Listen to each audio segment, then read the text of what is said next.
Hello everyone, welcome back to my channel. Myself Anchal, and in the last video we have started our topic that were all about underwriters.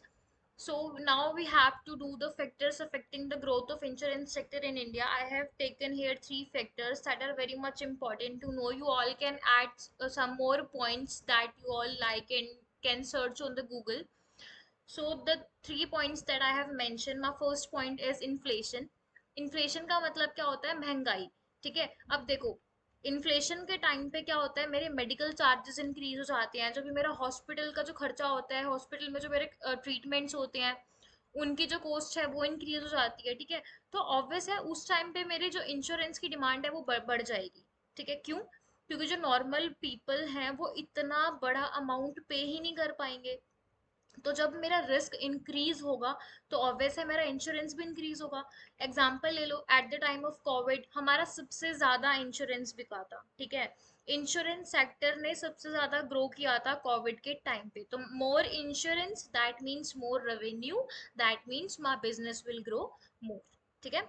Second point is deflation. Deflation basically means is decrease in demand. तो वो बोलते हैं कि जब भी deflation होगा मेरा, price क्या होंगे, डिक्रीज हो जाएंगे. और पीपल उस टाइम पे लोग क्या करेंगे, जब मेरे जो रेट है वो घट गए हैं, तो ऑब्वियस है लोग ज्यादा से ज्यादा इंश्योरेंस लेंगे क्योंकि वो कम प्राइसेस में मिल रहा है. ठीक है, सब कुछ तो सस्ता हो गया है, पैसा है लोगों के पास, तो ऑब्वियस है उस टाइम पे वो लोग इंश्योरेंस ले सकते हैं. ठीक है. Last point is economic conditions. वो क्या बोलता है कि देखो, it depends on economic condition that how my insurance sector will grow. मतलब टोटली मेरे इकोनॉमिक कंडीशंस पे डिपेंड करता है कि जो मेरा इंश्योरेंस सेक्टर है वो कैसे ग्रो करेगा. जब मेरी इकोनॉमी बहुत ज्यादा अच्छा कर रही है तो उस टाइम पे लोगों के पास क्या है, फंड है पे करने के लिए. क्या पे करने के लिए? प्रीमियम पे करने के लिए. ठीक है, और through this my insurance company are able to settle their claim easily. ठीक है, I guess this point is clear now. Okay, so the next topic that I have is role of IRDA as a regulator on insurance sector in India. See, basically वो क्या बोलता है, insurance sector को control करने के लिए हमारे पास क्या आया? आईआरडीए. आईआरडीए क्या होता है? Insurance regulatory and development authority. This can be your first point. As a second point you all can mention कि ये किसने बनाया था? Parliament of India. Called insurance regulatory and development authority act. कब? 1999 में. और इसको किसने पास किया था? Government of India. ठीक है.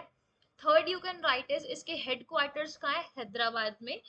अर्लियर लाइक 2001 में इसके हेडक्वार्टर्स कहाँ थे? इन दिल्ली. ठीक है. Fourth you all can write is इसका मिशन क्या था? जो भी हमारे पॉलिसी होल्डर है उनके इंटरेस्ट को प्रोटेक्ट करना, and also to take the responsibility. किसके responsibility? For growth of insurance sector, और वो इंश्योरेंस सेक्टर को रेगुलेट भी कर पाए. ठीक है. Also you can write as premium. जो भी इंश्योर्ड पे करता है कंपनी को, वो कहाँ जाता है? हमारा मार्केट्स में जाता है. ठीक है. इंश्योरेंस कंपनी क्या करती है? उस प्रीमियम से इन्वेस्टमेंट्स करती है.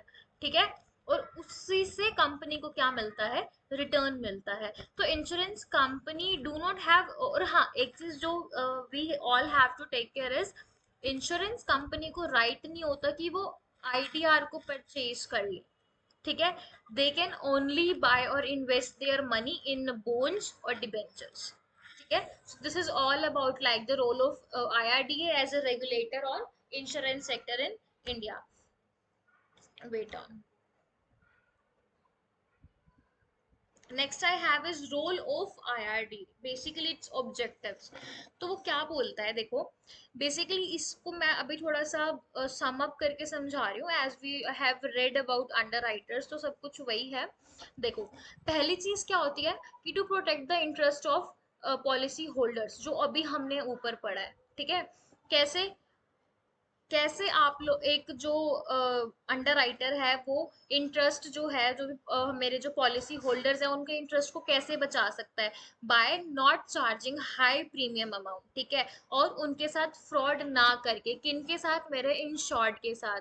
तो इन सभी चीजों की जो केयर होती है ना, वो कौन करता है? मेरा आईआरडीए करता है. कि जो भी मेरे इंश्योरेंस सेक्टर है वो मेरे इंश्योर्ड के साथ कोई फ्रॉड तो नहीं कर रहे, उनसे कोई हाई प्रीमियम तो चार्ज नहीं कर रहे, ठीक है। Second I can say is speedy and orderly growth.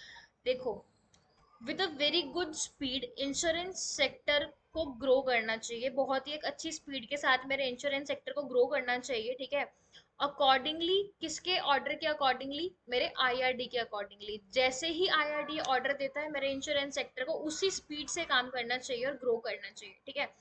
और जो मेरी ग्रोथ होती है ना वो बेनिफिशियल होनी चाहिए सबके लिए, ठीक है। और ये क्या करते हैं?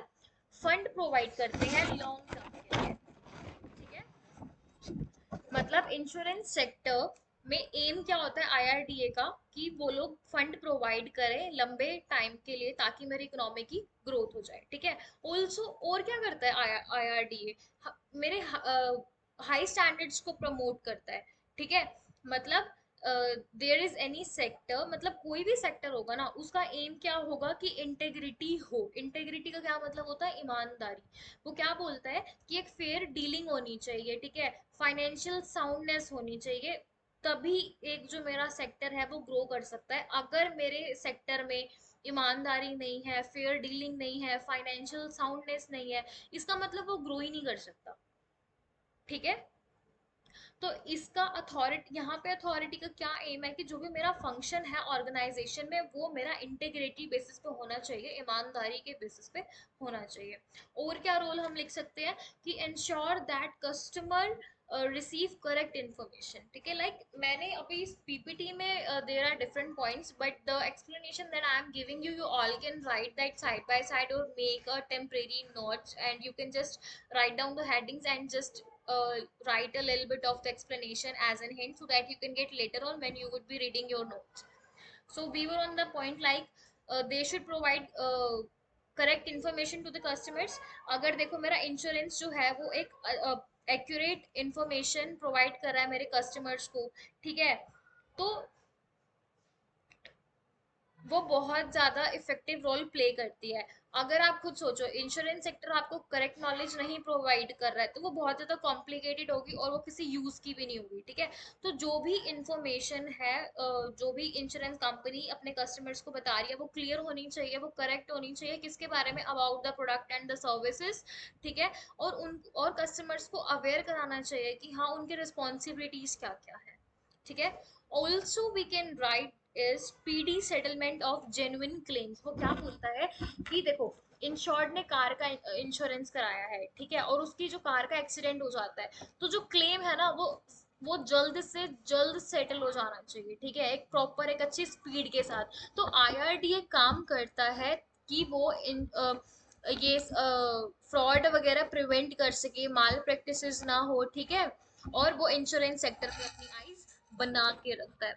The last point that you all can mention is to provide fairness. अभी हमने ऊपर पढ़ा है आईआरडीए किसको प्रमोट करता है? फेयरनेस को, ट्रांसपेरेंसी को। मतलब everything should be mention clearly, ठीक है।